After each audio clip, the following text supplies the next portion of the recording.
자, 안녕하세요. 광교 성서당 요한복음 6번째 강의를 시작하겠습니다. 감사합니다.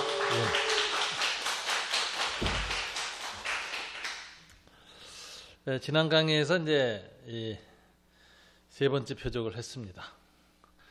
첫째, 둘째 표적이 제자들 앞에서 그 믿음을 키우는 그런 표적이었다면, 이제 세 번째 표적부터는 이스라엘 전체를 향한 아주 대중적인 표적입니다.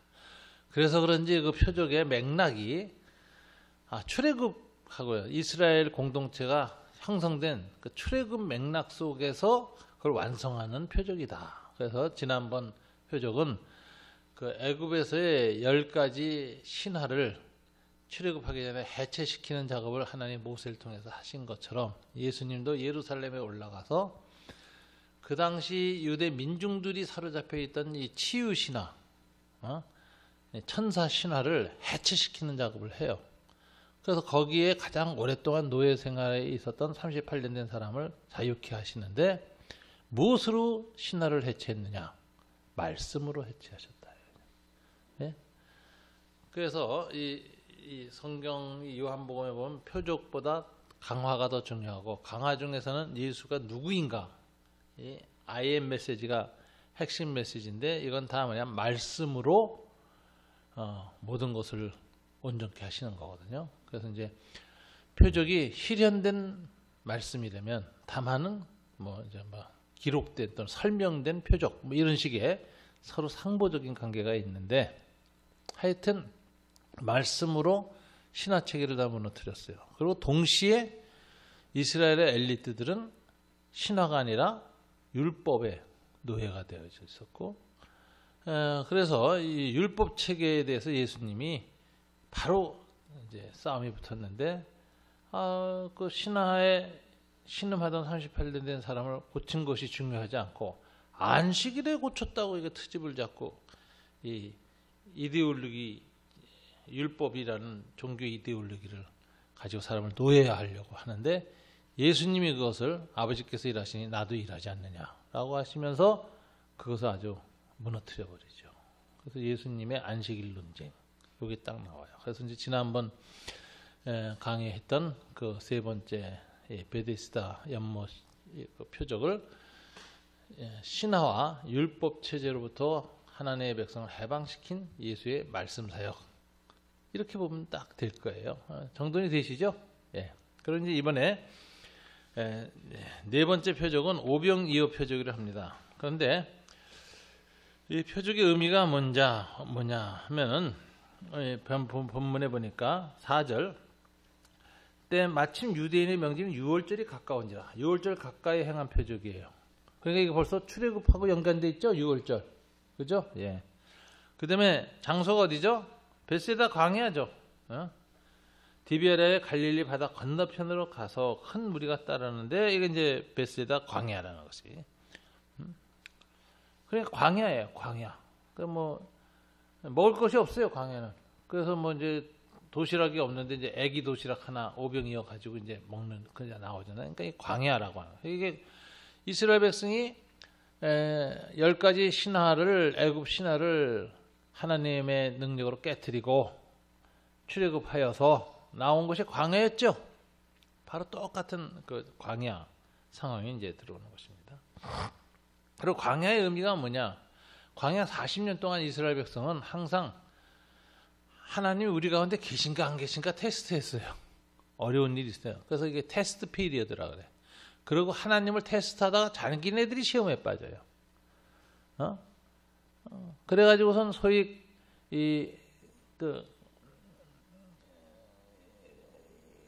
약속의 땅을 들어가야 되는데, 가데스 바나에서도 시험에 들어서 불신했죠. 12정탐꾼 보고 중에서 10정탐꾼 말을 듣는 바람에. 그래서 시험에 들었기 때문에 40년간 광야 생활을 했어. 광야는 항상 뭐죠? 의미가 이스라엘 백성에게 40년은 테스트 피리어드예요. 시험 받는 기간이었어. 하나님으로부터. 말씀을 믿나 안 믿나. 이스라엘은 또 거꾸로, 하나님이 우리 가운데 계신가 안 계신가, 이거 서로 테스트하다가 불신으로 해서 1세대가 다 광야에서 죽었어요. 그래서 광야 40년이라는 것은 하나님의 백성이 하나님 나라로 들어가고 하나님 가나안 땅에 들어가 하나님 나라를 세우기 전에 아주 비극적인 사건이었다. 출애굽한 1세대가 다 광야에서 시험에 들어서 다 죽었다 이거예요. 그래서 40년은 굉장히 불길한 상징이에요. 광야에서 하나님에 대해서 그 만나와 정말 홍해를 가르는 그 이적과 시내산의 그 사건 같은 걸 다 겪고서도 하나님의 불기둥 구름기둥으로 인도하는데도 밤낮 하나님께 시험에 들어서 결국 광야에서 멸절당한 이스라엘의 이 사건은 가나안 땅에 들어가서 이루는 하나님 나라도 불완전하고 결국은 하나님을 믿지 않고 시험에 들어서 멸망당할 것을 예고해주는 아주 불길한 전조였다고요. 그래서 모세가 신명기에서 뭐라고 하냐면 내가 너희들과 함께 있어도 이렇게 하였어도 너희가 믿지 아니하였거든. 하물며 저 땅에 들어가서는 어찌하랴. 그리고 너희가 그때 가서 그 땅에서 뺏기고 온 열방한테 포로로 끌려가서 땅끝까지 가게 될 것이다. 이런 불길한 예언을 하는 신명기 마지막 장에서 미래에서 아주 불길한 예언을 하는 근거가 뭐냐? 광야 40년이에요. 광야 40년 테스트 피리어드 실패했어. 그래서 가나안 땅 들어가서도 실패할 거라고 모세가 얘기해. 그리고 그 말대로 이스라엘 실패해요. 그래서 바벨론에 끌려갔어요. 그 잃어버린 하나님의 나라를 다시 회복시킬 분을 기다리는 게 메시아였는데 메시아가 어느 날 나타났어요. 예수라는 인물이. 이분이 뭐 하죠? 하나님 나라가 임하였다라고 하나님의 통치가 이제 드디어 시작된다는 선포를 하기 전에 뭐 하시죠? 광야로 가셔서. 광야로 가서 뭐 해요? 마귀한테 시험을 받으사. 마귀에게 테스트 피리어드를 거쳐요. 그래서 그 테스트 피리어드 이기세요. 말씀으로. 그러므로 예수 안에서 광야에서 승리했다는 이 사건, 마귀에게 승리한 사건은 예수 안에서 이루어질 하나님 나라가 영원히 승리할 것을 보여주는 전조가 되는 거예요. 그래서 승리하시고 요단강 건너서 들어오셔서 온 회중을 향하여서 회개하라 하나님 나라가 임하였다. 이게 예수의 첫 메시지죠. 그러니까 이 테스트 피리어드 40년 광야라는 건 굉장히 중요한 그 패러다임이에요. 이게 이스라엘 역사를 관통하는 패러다임이고 이것을 완성하신 분이 예수야. 광야에서 40일 동안 마귀한테 굶주린 가운데 시험을 받으시고 첫 번째가 돌을 떡으로 만들라는 마귀의 시험을 극복하시는 그 사건이 광야 테스트의 첫 시작이었거든. 그런 맥락에서 보면 오늘 예수님이 광야에서 6월절에 만나를 주시는 이 사건, 이거 굉장히 의미심장한 겁니다. 그죠? 그러니까 이 광야라고 하는 것이 갖는 의미가 6월절 광야, 이거 굉장히 상징적인 건데, 요한이 벌써 예수님을 딱 얘기할 때 예수님은 6월절 가까웠을 때 베세다 광야에서 오병이어의 기적을 통하여서 스스로 자기가 주님이 주신 만나다, 하늘에서 내려온 떡이다라고 선포하신 분이다 하는 이런 관점은 굉장한 관점이에요. 이스라엘의 구속 역사의 핵심을 뚫고 가는 사건으로 보는 거예요. 자, 큰 유월절이 다가왔어요. 그래서 무리가 왔어요. 그런데 이 오병이어의 이적의 핵심이 뭐죠? 6절. 이렇게 말씀하시면 친히 어떻게 하실지를 아시고 오병이어를 기적 일으키려 하셨는데 물어보신 이유가 뭐예요? 어디서 떡을 사서 이 사람들 먹이겠냐 하니까 빌립을 시험하고자 하심이라. 제자 중 베드로의 형제 안드레가 주님, 우리에게는 보리떡 5개와 물고기 2마리가 있는데 얼마나 되겠습니까? 뭐 이렇게 묻고, 또 이 사람들을 먹이려면 200데나리온의 떡이 있어도 부족합니다. 빌립이 계산 잘해요. 척하, 이 빌립은 아주 계산 잘해요. 이런 모든 것들, 빌립과 안드레나 뭐 이런 모든 것들을 놓고 주님은 뭐예요? 제자들의 믿음과 이것을 테스트하시려고 이적을 행하셨어. 그러니까 이 광야라는 곳에 구속사적 이미지가 딱 맞아 떨어지잖아요. 그죠? 테스트 피리어드, 12지파, 12제자, 6월절, 하늘의 만나. 이건 뭐, 그래서 이제 나는 이 본문은 이스라엘의 광야 40년 재현 사건이다. 예수님이 완성하는 사건이다. 이렇게 말해요. 자, 주님이 기도하신 후에 나눠주시는데, 자, 강조점이 뭐 되어 있느냐. 남은 것이 보리떡 5개로 먹고 남은 것이 몇 강줄이라고? 12강줄이라는 게 표적이에요. 남은 것이 표적이에요. 남은 거. 그래서 14절 그 사람들이 예수께서 행하신 이 표적을 보고, 이 표적이 뭐죠? 12강줄이 남은 오병이어 표적이지. 이걸 보고 참으로 세상에 오실 그 선지자라 하더라 이렇게 되어 있는데, 참으로 세상에 오실 그 선지자는 용어도 신명기에서 모세가 한 말입니다. 죽기 전에 예언적 설교를 했어요.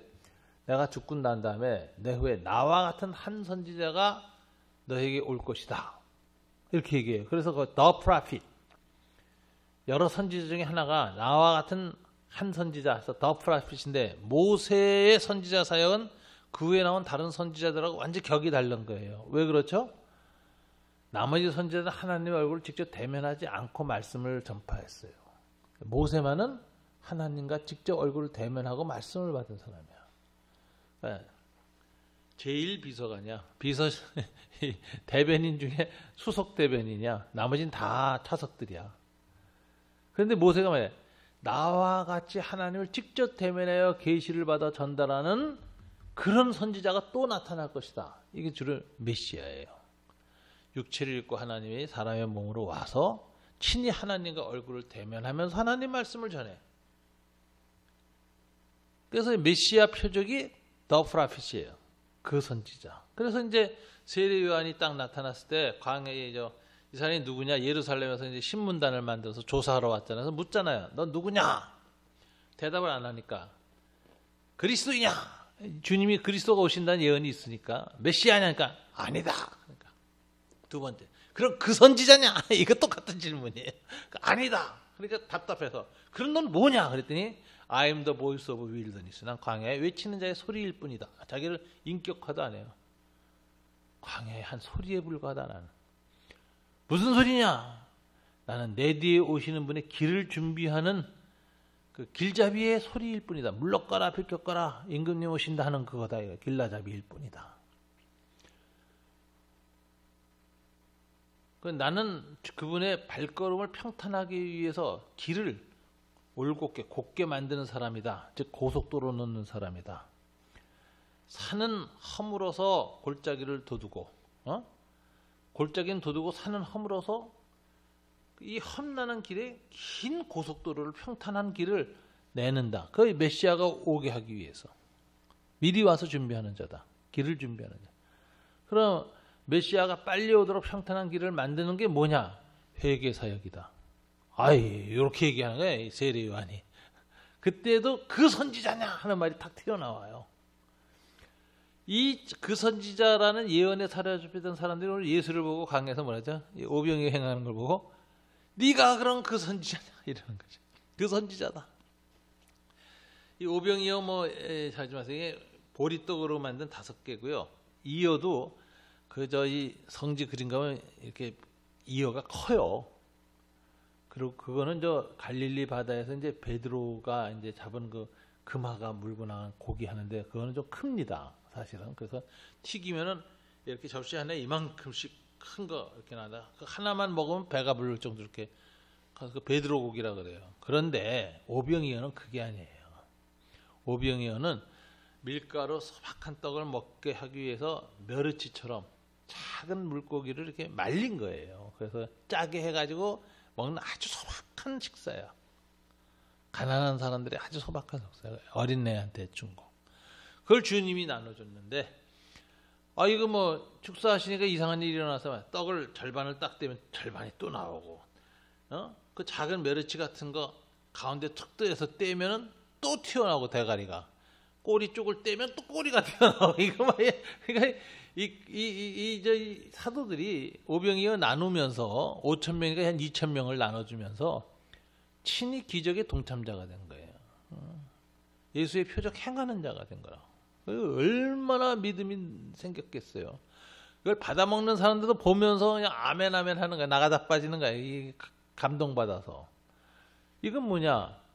6월절 출애굽 때 광야에서 40년 하늘에서 만나가 떨어진 일을 저분이 재현했어. 그러니까 모세가 말한 오리라고 한 그 선지자가 당신이다 이거지. 그 표적을 보고. 그래서 어떻게 하느냐. 15절 결론이네. 다 같이 읽어볼까요? 그러므로 예수께서 그들이 와서 자기를 억지로 붙들어 임금으로 삼으려는 줄 아시고 다시 혼자 산으로 떠나가시니라. 이 당시에 메시아는 어떻게 인식됐죠? 다윗의 자손, 이스라엘을 회복시킬 우리의 왕, 정치적 메시아로 해석했어요. 예, 다른 마가복음 보면 여러분 이제 16개 유튜브를 보면 나와요. 다른 마가복음 본문이나 이런 데 보면 50명씩 앉아있던 사람들이 5,000명이 50명씩 나뉘어서 앉아있어요. 풀밭에. 이건 군대 조직이에요. 그래서 많은 성서학자들이 해석하는 게 예수의 3년 공생의 마지막 작업이 갈릴리 벳세다에서 유대교의 민족주의 경향을 가진 열심당 지하 세력들이 예수를 만나는 거예요.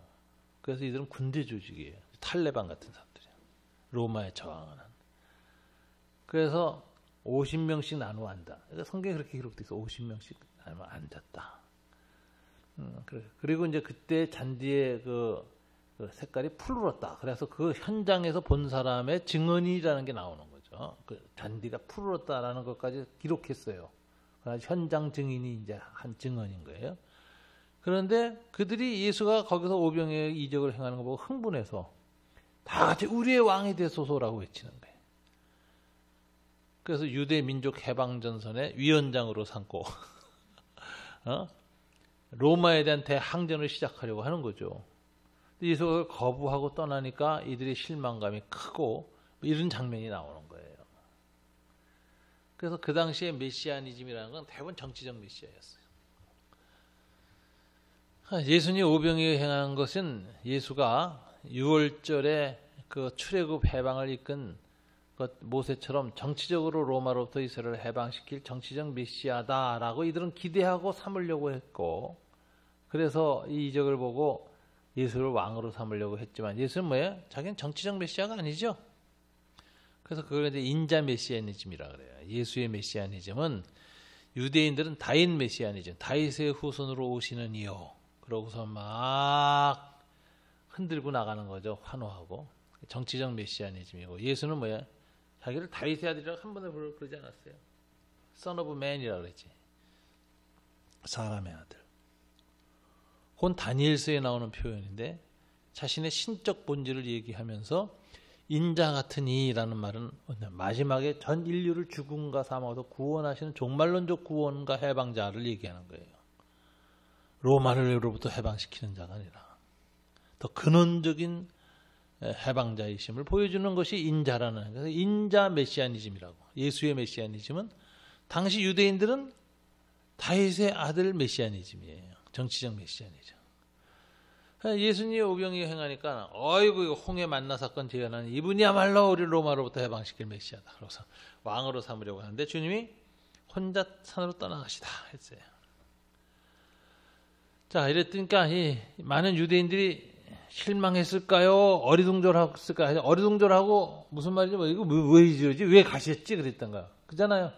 그래서 이게 공간복음서에 보면 예수의 공생의 3년 마지막 사역에 이 사역을 하시고 주님의 갈릴리 북쪽으로 넘어가셔서 뭐라고 하냐면 가이사라 빌립보라는 지방에 가서 사람들이 나를 누구라고 하니까 뭐 메시아라고도 한다 뭐라 하니까 예수님이 너희는 나를 누구라고 하느냐. 그러니까 베드로가 그때도 아주 명품 대답을 합니다. 주는 그리스도시요 살아계신 하나님의 아들입니다. 그러니까 그때 주님이 너무 기쁘셔서 베드로에게 하지 못할 말을 하셨어요. 실수하신 거죠. 주님도 내가 예루살렘에 올라가서 죽어야 할 것이다. 그러니까 베드로가 펄쩍 뛰죠. 방금 전까지 메시아라고 해놓고 베드로가 생각한 예수가 메시아인 건 분명해요. 하나님의 아들. 그런데 더 웨이 오브 메시아. 메시아의 길이 자기가 생각하는 건 영광받는 거야. 정치적 메시아야. 근데 죽는다고 하니까 아니 왜 메시아가 와서 죽어? 유대를 독립시키고 죄로부터 구원해야지. 로마로부터. 그러니까 그럴 수 없습니다. 그러고서 그냥 하는데 그 본문에 보면 예수를 향해 꾸짖으며 말하다 이렇게 돼 있어요. 요즘 민주당 서른 같은 사람이었나 봐.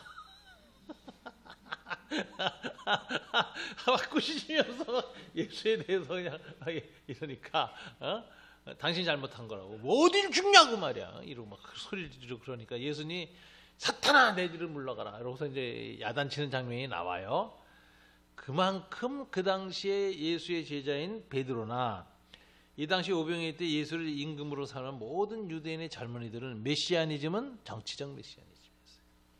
아직 물들어 있어요. 쩔어 있었어요.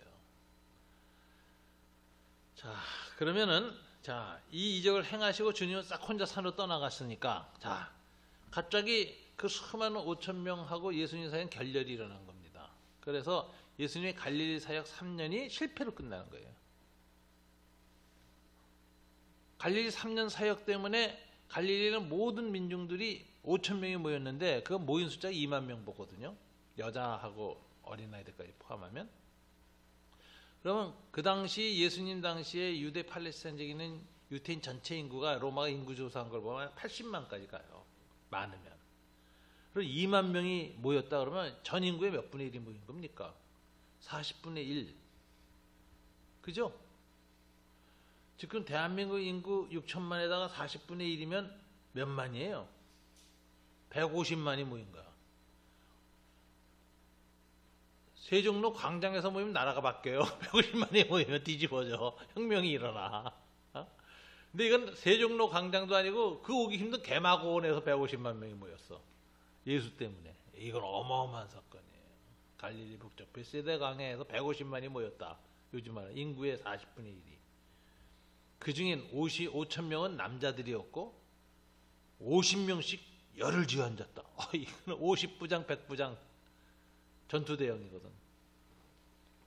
그리고 그들이 요구한 게 우리의 왕이 되달라는 거죠. 혁명의 기운이죠. 그런데도 거부하셨어. 그러니까 그리고 주님이 갈릴리 가이사라 빌립보로 가서 이제 갈릴리 바깥으로 벗어나서 너희는 나를 누구라고 하냐 다시 물으시고 주는 그리스도 살아계신 하나님의 아들이십니다. 그러니까 너무 기뻐서 내가 내 고백에 그 반석 위에 내 교회를 세울 것이니 죽음의 권세가 이기지 못할 것이다. 그래놓고 베드로야 이제 메시아가 사람한테 핍박받고 사흘 만에 죽었다 다시 살아나야 하리라 하니까 베드로가 뒷말은 못 듣고 죽는다는 말에 충격받아가지고 그럴 수 없습니다 그 소리를 왁왁 지르니까 예수님도 흥분하셔가지고 사탄아 물러가라 이러는 장면이 나오는 거예요. 거기서. 그리고서는 변화산으로 가서 얼굴이 하늘빛으로 신성이 나타나는 영광의 빛으로 변모하신 후에 내려오셔서는 바로 갈릴리 안 들려요. 요단강 건너 이방인의 길로 해서 쭉 내려와서 여리고로 해가지고 나자로 사는 거기 가서 7번째 표적회 가거든요. 그 베다니 마을에 들렸다가 예루살렘에 가서 죽으시는 이야기예요.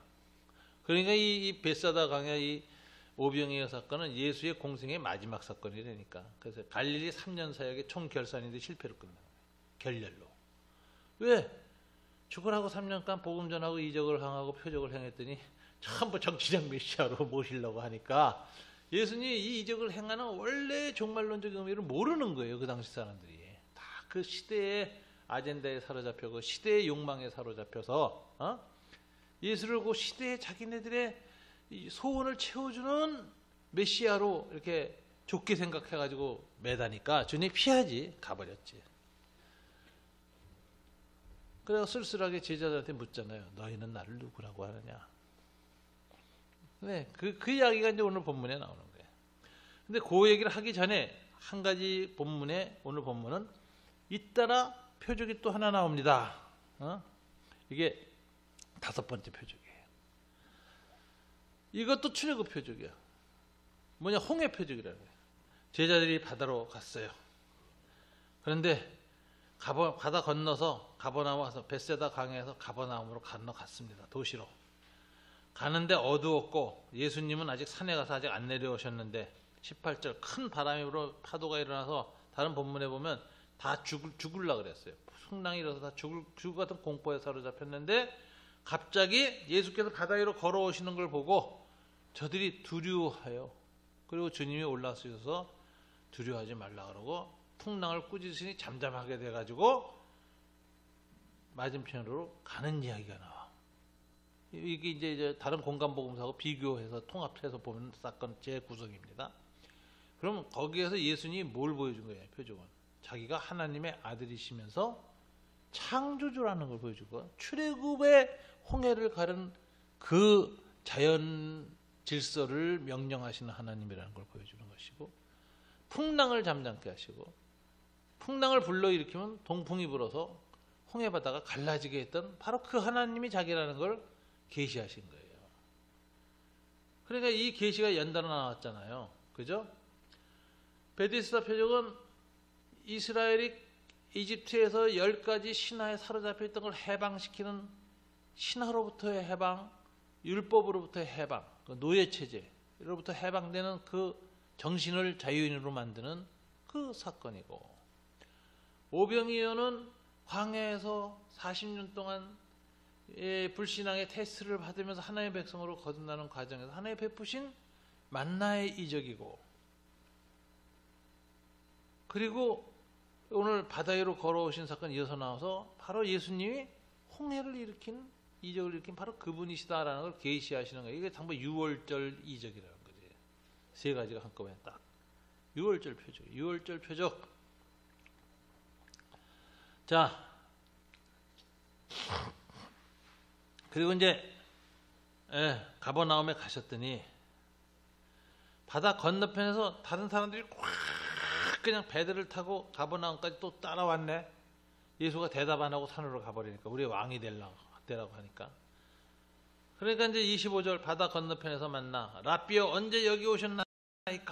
그러고서 막 예수 하고 또다시 이제 팬덤 현상이 일어나니까 26절에서 예수님이 뭐라고 해요? 너희가 나를 찾는 것은 표적을 본 까닭이 아니야. 뭐래? 떡을 먹고 배부른 까닭이로다. 너희는 경제적으로, 정치적으로 뭐 복지와 자유와 뭐 이렇게 해서 잘 먹고 잘 살게 해준다는 그런 양식을 위해서 일하지 말고 영생하도록 있는 양식을 위해서 하라. 이 양식은 인자가 너희에게 주리. 여기서 인자라는 표현을 쓰죠. 자기를 계시할 때 항상 인자라는 말. Son of Man이지 Son of David이라는 정치적 꼴 안 써요. 의도적으로. 다윗의 자손이라고 말하는 순간 다 정치적 메시아로 환호하거든. 그 억지로 안 쓰는 용어가 Son of Man이야. 너에게 주리 인자는 하나님 아버지께서 인치신 자니라. 그러니까 어떻게 해야 우리가 하나님 일을 하니까, 그러니까 하나님 보내시니 나를 믿는 것이 하나님의 일이다. 그러니까 당신을 믿도록 행하시는 표적이 무엇입니까? 하시는 무엇입니까? 기록된 바 하늘에서 모세는 그때 떡을 주어 먹게 했다 했는데 우리 조상은 만나를 먹었습니다. 그러니까 예수님이 내가 진실로 진실로 이르니 모세가 너에게 하늘로부터 떡을 준 것이 아니라 내 아버지께서 너에게 하늘로부터 참떡을 주었나니 그 떡은 뭐냐? 예수라고 하는 생명의 떡을 구약시대에 모형론적으로 미리 보여준 사건에 불과하다.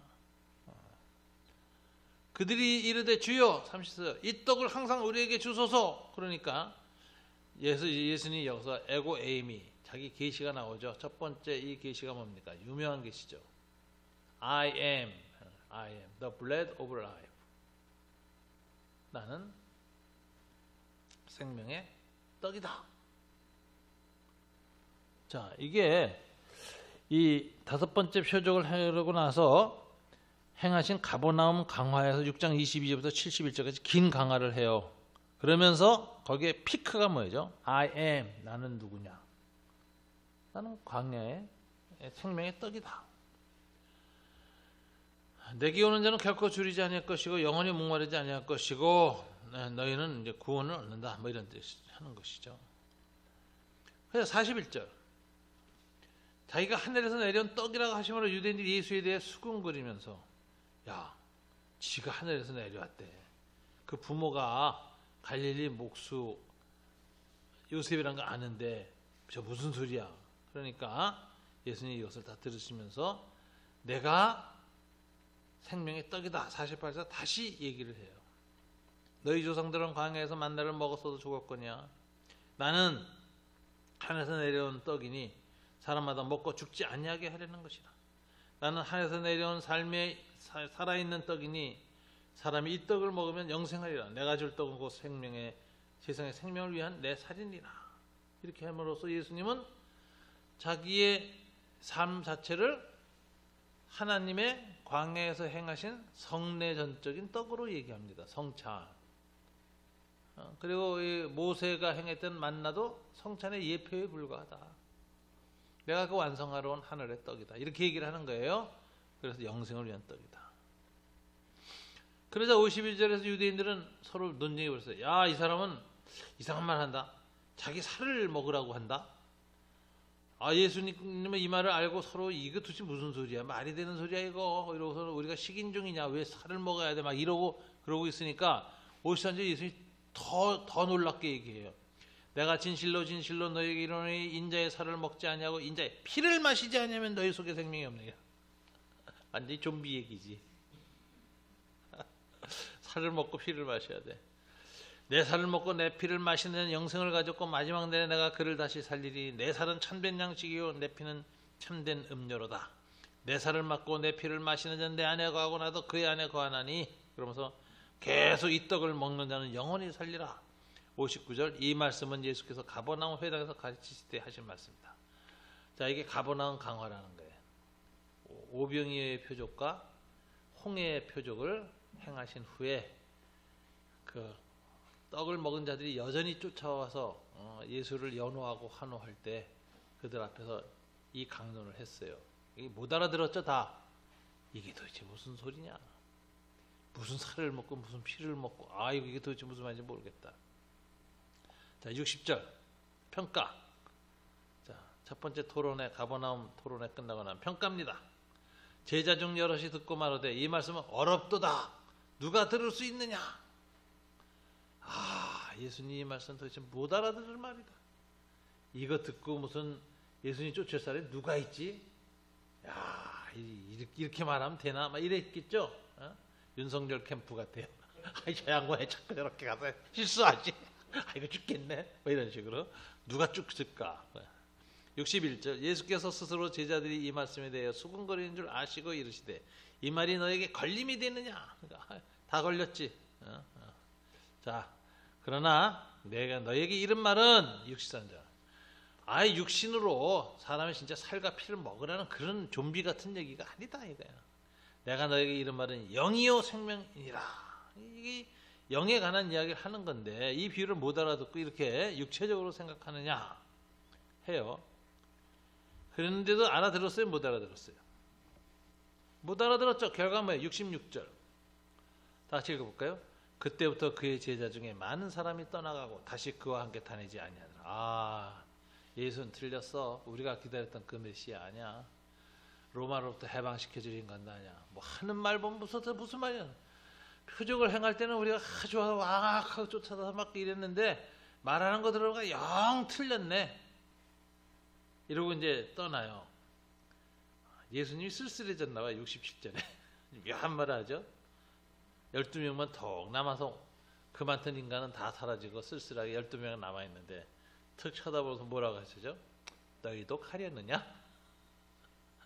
예수님 참 외로웠어요. 이때. 아니 이렇게 이적을 행해도 못 알아듣고 오해하고 정치적 메시아로 해석하고 종말론적 메시아, 인자 메시아론을 설파했는데도 영생에 대해서는 관심이 없고 그들의 아젠다에만 관심이 있고 말이 어렵다, 이해 못하겠다, 에이 실망이다, 우리가 기다렸던 그 인간 아니네, 그 메시아 아니네로 다 떠나는 걸 보고 너희도 가려느냐 이러는데 가이사라 빌립보에서 주는 그리스도 살아계신 하나님의 아들이다라고 말했던 그 베드로가 바로 이 가버나움에서 아주 또다시 유명한 명답을 합니다. 68절 베드로는요 기본적으로 머리는 나빠요. 가론 유다처럼 이렇게 명석하지 않아요. 논리적이다. 그런데 이 사람 직관력이 있어요. 뭔가 굵은 놈을 잘 맞춰요. 그래서 뭐 정몽구 할아버지 같다 그랬죠. 정몽구 할아버지. 똑똑한 정몽준이도 아니고 정치적으로 저기 하는 대통령 출마했던 저 그렇게도 아니고 가장 똑똑하지 못하는데 이상하게 뭘 하면 가끔 맞추는데 결정적으로 잘 맞춰요. 수소차도 제일 먼저 얘기했고 1번보다 전기차도 먼저 얘기했고 근데 하여튼 이 정몽구 씨가 정 씨가 하면 아들 중에 가장 둔한데 뭐 한 건 다 맞췄다는 얘기가 있어요. 김항 집사님이 그 상공회의에서 하는 얘기를 나한테 해주더라고. 근데 베드로가 내가 보기엔 딱 그래. 아주 장거는 자꾸 틀리고 뭐 분석력도 별볼일 없는데 이상하게 한마디 하면 아주 이상하게 정석을 맞추는 거예요. 그래서 베드로가 대답하여 이르되 주여 영생의 말씀이 여기 주께 있사오니 우리가 누구에게로 가이까리까? 우리는 주가 하나님의 거룩하신 자인 줄 믿고 알았사옵나이다. 주님이 너무 기뻤어요. 신앙 고백을 들었으니까. 그러면서 주님은 베드로의 고백이 기뻐하시면서 마음속에 쓸쓸하고 어두운 표정을 둬요. 정치적 메시아에 대한 실망 때문에 자기를 배반할 사람이 제자 중에 있다는 걸 안 거예요. 우리가 기다리는 메시아가 아니기 때문에 그냥 대제사장들한테 팔아먹기로 결심할 인간이 12제자 중에 하나 있어요. 예수께서 대답하시되 내가 너희 12를 택하지 아니하였느냐? 그러나 너희 중에 한 사람은 마귀니라 하시니 이 말씀은 가롯 시몬의 아들 유다를 가리키심이라. 그는 12 중에 하나로 예수를 팔자라라. 예수님이 공생의 초기에 보면 12제자를 세울 때 밤을 새셨다고 누가복음에 나와요. 밤새고 기도하셨다. 근데 성경에 예수님이 밤새고 기도하신 것은 딱 2번이에요. 겟세마네 동산하고 12사도 세울 때. 특징이 뭐죠? 둘 다 배신당하고 잡혀갈 것을 아시고 그것을 받아들이기 위해서 밤을 새. 그 시험을 받아들이기 위해서. 그래서 12사도 중에 가룟 유다를 받아들일 때 밤새고 기도하시고 하나님의 뜻에 순종하여 사도로 삼았고 그 사도 중에 한 명이 자기를 팔자라는 걸 알고 밤새도록 아버지의 이 잔을 내게서 물리치소 했는데 하나님의 뜻이 그걸 받아 마시라는 것인 줄 알고 받아들이는 것이 2 밤샘 기도의 특징이에요. 누가복음에 기록된. 오늘 본문도 베드로의 신앙 고백과 가룟 유다의 배신은 날카롭게 대비시켜요. 이것이 말하자면 이제 예수님 공생의 마지막에 일어난 갈릴리 최후의 마지막 사역 이야기인데 이걸 앞에다 갖다 놨어. 시간을 확 당겨서. 이거 뭐 앞쪽에다. 그러니까 얼떨떨한 거 읽으면서 이거 왜 이게 여기 들어와 있지 이러고. 하여튼 이런 사건이에요. 그래서 이 대비를 시키면서 굉장히 중요한 자기 계시가 드러나고 있다라는 거예요. 그래서 예수님의 이 광야 이적은 성례전 죽음에 대한 표적이었고 출애굽 여호와 하나님의 자신을 계시하신 세 이적 중에 마지막이고 이 마지막 강화에서 주님은 나는 생명의 떡이다라는 걸 다시 반복을 했습니다. 표적 중에 내가 생명의 떡이다라고 하셨고 가버나움 회당에 와서 했던 긴 설교에서 또다시 설명한 내가 생명의 떡이다라고 2번 반복해서 자기 계시를 하셨어요. 자, 결론을 보세요. 강의 안에 이 세 개의 표적은 출애굽 해변 해방 베데스다 표적과 광야 만나 이적과 홍해 이적을 완성하는 예수의 종말론적인 표적이다. 이 표적의 의미는 이어진 예수의 긴 가버나움 강화로 설명됩니다. 이 긴 강화는 예수 공동체 안에서 가룟 유다와 베드로를 명백히 대비시키는 그 암시를 낳는 강화가 됩니다. 이 강화를 통해서 영생의 말씀이 주께 있사오니 한 베드로는 신앙 고백의 대표가 되고 영생의 말씀이 있다는 걸 모르는 가룟 유다는 예수님을 임금 삼으려다가 실패하고 떠난 사람들처럼 예수를 팔아넘기기로 작정하는 그 정치적 메시아니즘에 물든 사람의 특징이 나오는 거죠.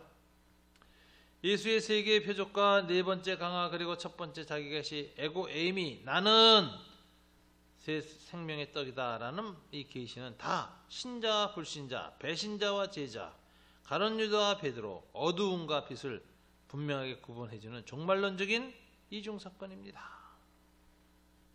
그래서 오늘 본문에서도 빛과 어둠이 확 나눠져요.